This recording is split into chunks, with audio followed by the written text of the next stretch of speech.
So you've made up your mind, you want to start a poultry farm, but you're not certain which one to go with. Layers or broilers? Which one is more profitable?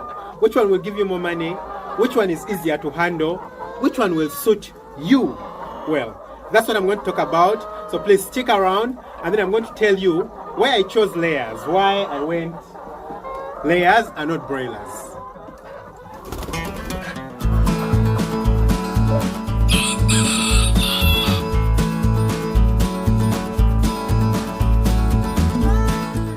Welcome back to the channel.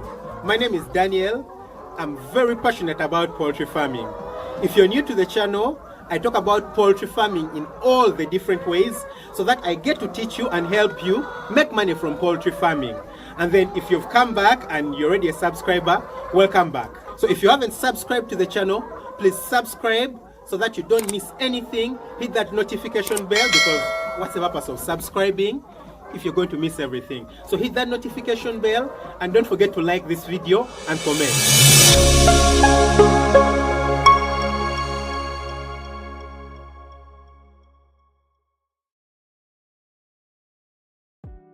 Welcome back to another deep dive. Great to be here. Today we're digging into some source material you sent over. It's a transcript from the Farm Up YouTube channel. Ah, right. The one where the host, Daniel, talks about choosing between broilers and layers. Exactly. So if you want to start a poultry farm, it can get quite tricky. You're quite certain that you want to go the poultry direction, but then you don't know whether you should do broilers or you should do layers. And then there are the other things, the local chickens and the mixed breeds, the improved Kenyages, the Broilers, the Noilers, depending on which country you're in. It can get quite complex. In this video in particular, I'm going to talk about the layers and the broilers, because we all know there is not a lot of information out there. So I'm here to help you decide, choose which one should you go with. So there are a number of factors involved, and these include things like how much time do you have, how much money do you have, are you good at risk taking. If you weigh all these things, they will determine which one are you more likely to go with. First things first, what are broilers and what are layers? We shall start with broilers. Well, broilers are birds or chickens that are bred for meat production. These things have extraordinary genes. In 6 weeks, you had me right, 6 weeks, 1, 2, 3, 4, 5, 6, you will be able to sell the chick. In 6 weeks, the thing will get more than 2 kilograms, 2.5 kilograms, or even more than that in just 6 weeks if you feed them well. So they have extraordinary genes. They have special feeds that ensure that in such a short time, they will be ready for the market. So when you bring the birds, in just 6 weeks, you'll be selling them off. Broilers gain weight so quickly in that in just over 6 weeks, they will have that one. He gets right into, why he decided on layers for his own farm. It's a pretty fundamental choice for anyone thinking about poultry. It really is. And our goal today, I think, is to kind of unpack the factors he lays out in that video. Right. Not just summarize, but really get into the weeds on the trade-offs, the numbers. Yeah, based just on what he presents in the source. So if you're considering this, you can see how those points might apply to your own situation. Perfect. So let's start simple. Based on the source, what are broilers and layers? What's the core difference? Okay, so Daniel starts with broilers, and he emphasizes they are genetically engineered, basically, for meat. Okay. He says they have these extraordinary genes specifically for growth, like super fast growth. How fast do we talk? We're talking market ready in just 6 weeks. It's pretty wild. 6 weeks? Wow. Yeah. And if you give them the special feeds they need, they could hit over 2 kilos. Easy. Maybe 2.5 kilograms, sometimes even more. That turnaround is incredible. But is there a downside to growing that fast? Yeah, absolutely. And this is like a really key point from Daniel. That extreme weight gain. Their bones just can't handle it long term. Ah, okay. So he says you have to sell them or process them around 8 weeks max. If you go past 10 weeks, their bodies start breaking down, health issues. It's just too much weight. Got it.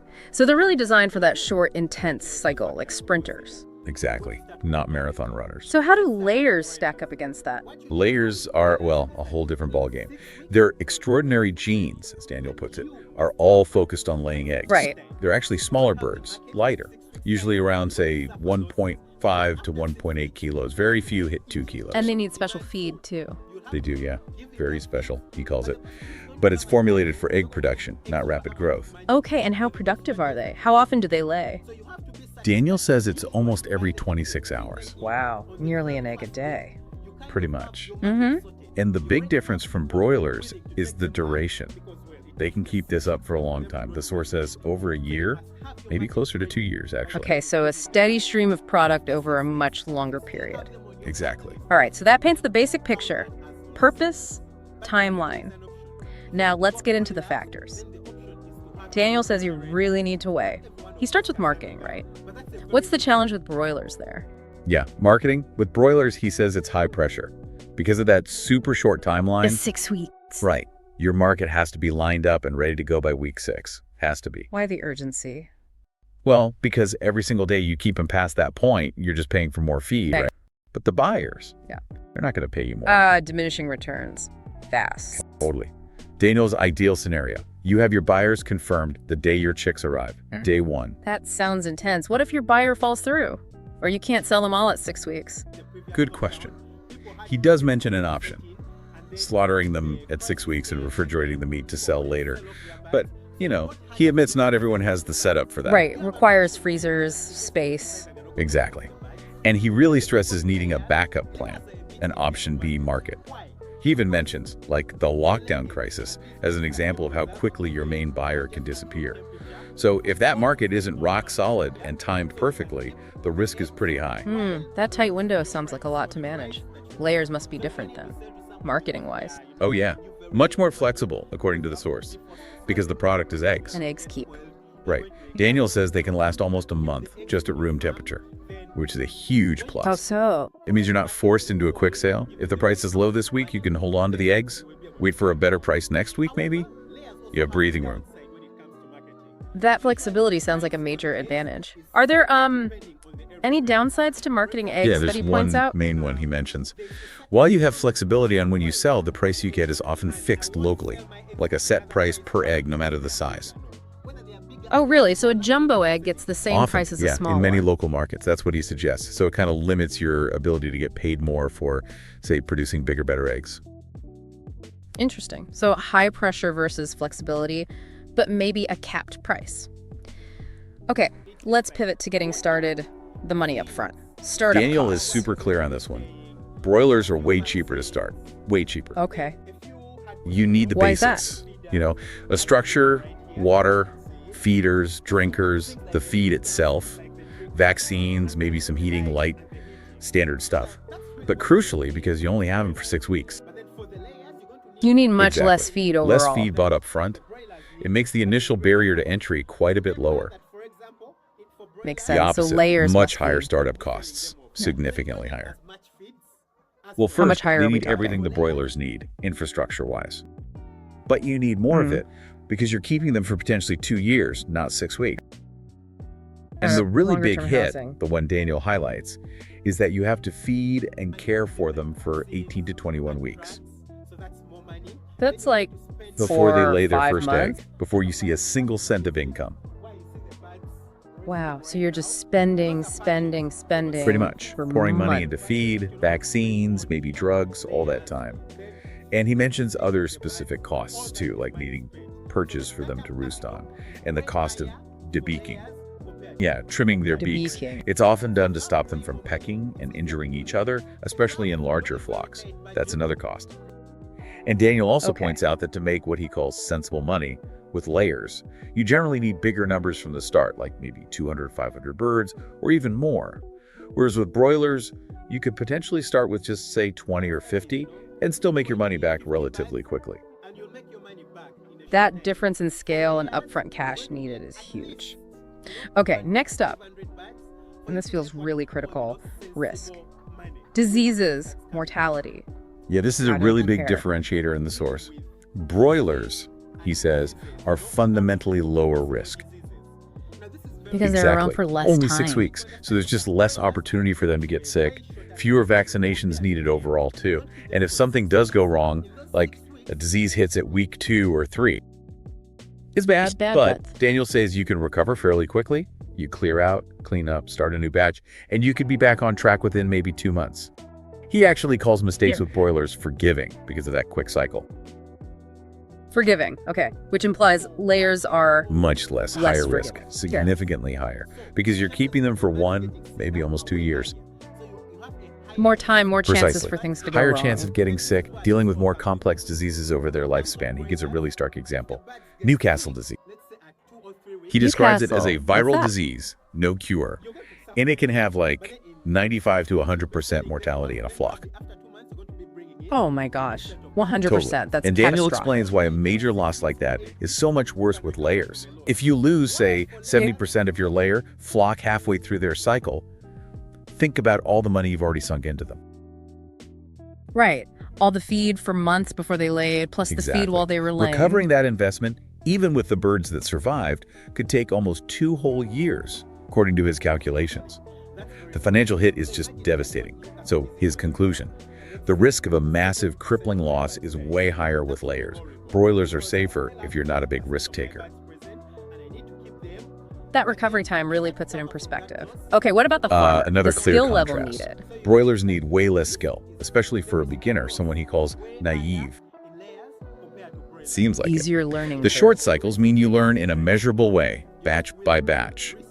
Fewer complex vaccinations, fewer potential long-term health issues to manage day to day, gives you more breathing room to figure out the basics, including the market side. Sort so of, kind yeah. like farming 101. Layers, on the other hand, demand way more skill. Because of the long You're managing duration the and birds risk. through multiple life stages, dealing with more potential diseases, more vaccinations. Daniel says mistakes are punished very heavily. Yeah, because you've invested Financially so much punished, time and money most- already. A mistake that causes losses is a much bigger setback. He even suggests you might need to hire people with more expertise if you go the layer route, especially starting out. Okay, skill gap is significant. Let's talk payoff, long term. Which one actually makes more money? His view is according to that Daniel? over the long haul, layers are way more profitable. More Two main profitable. reasons Why? he gives. First, eggs generally fetch a higher profit margin per unit compared to broiler meat. Second, at the end of the project, after maybe 2 years, you can still sell the old layers for meat. Oh, right. So egg income plus end-of-life meat Adds sales. another revenue stream. Yeah. So the total potential profit packed into that longer cycle is higher. So layers for the bigger overall pot of gold eventually. What about broilers for With long-term revenue broilers, then? the profit is quick. You get your money back in 6 weeks. So you can reinvest, scale up faster maybe. But to make really big long-term money, Daniel implies you need scale, large numbers, and constant, ideally overwhelming demand. The kind where the kind where you buyers are can maybe whining. charge a bit more because demand outstrips your supply. That's where he sees abnormal profits potentially happening with broilers. But then you're back to managing large volumes, the refrigeration challenge, the risk of big buyers pulling out. So different paths to profit. Quick cycles with broilers, needing scale for big long-term returns, versus the slower, longer game with layers for potentially higher That's a good way to cumulative sum it up profit. based on his points. Quick cash flow versus patient persistence for potentially more money overall. It really does highlight the different business models involved. Okay, one last factor he covers. Availability. Your time. How much do you Broilers, need to be he there? suggests, require less of your constant availability because it's such a short, so? intense period, 6 weeks. He suggests you could maybe even manage it around another job, perhaps taking a month's leave and getting some help for the final couple of weeks near sale time. The commitment is concentrated. So potentially easier idea. if you have other things Layers, going on. conversely, need you to be more available, much more. Yeah. Yeah. Daniel advises being on the Hands-on. farm as often as possible, which ties back to everything else we discussed, right? The higher risks, the longer time frame, the greater complexity. Means you need to be there to spot so problems the early. takeaway is less personal time available might point you towards broilers. If you can be there consistently, layers become a more viable option, according to his breakdown. Okay, so he lays out all these dimensions. Market pressure, cost, risk, skill, profit timing, availability. A really comprehensive comparison. And then in the source, Daniel reveals his choice. Yeah, Why he brings did it he back end to up himself. going with layers? He says basically his main goal was to make more money in the long run. And crucially, he describes himself as a very big risk taker. Ah, so his personality matched the higher risk, higher potential reward Exactly. profile He of was willing to layers. put up the higher initial investment and gamble on avoiding those big potential losses because the potential long-term financial upside appealed to him more. And he Oh, acknowledges it's absolutely. not for everyone. He's careful to say that Yeah. broilers could definitely be more profitable for other people depending on their specific situation, their market access, how well they manage that system. It wasn't a judgment, just his calculation based on his goals and risk tolerance. It sounds like he's saying, here are the facts as I see them. Now That's you figure exactly out the where you message fit. that comes through. His breakdown isn't a prescription, it's more like a diagnostic tool. You, the listener, need to hold up these factors: money, time, risk appetite, skills, availability against your own reality. And decide which column, broiler, or layer aligns Based better purely with on the you. points Daniel raised in the source, there's no single best choice. Only the choice that's a better fit for the individual farmer. Well, this deep dive has certainly unpacked those core decision points from Daniel's video. That contrast between the broiler's intense market window and the the layer's huge egg difference in startup storability. cash needed. Plus, these starkly different risk profiles, that forgiving nature of broilers versus the potential Don't forget the skill knockout demands, blow the with profit layers. timing quick hits versus the long game, and just how much time you need to physically Yeah. be there.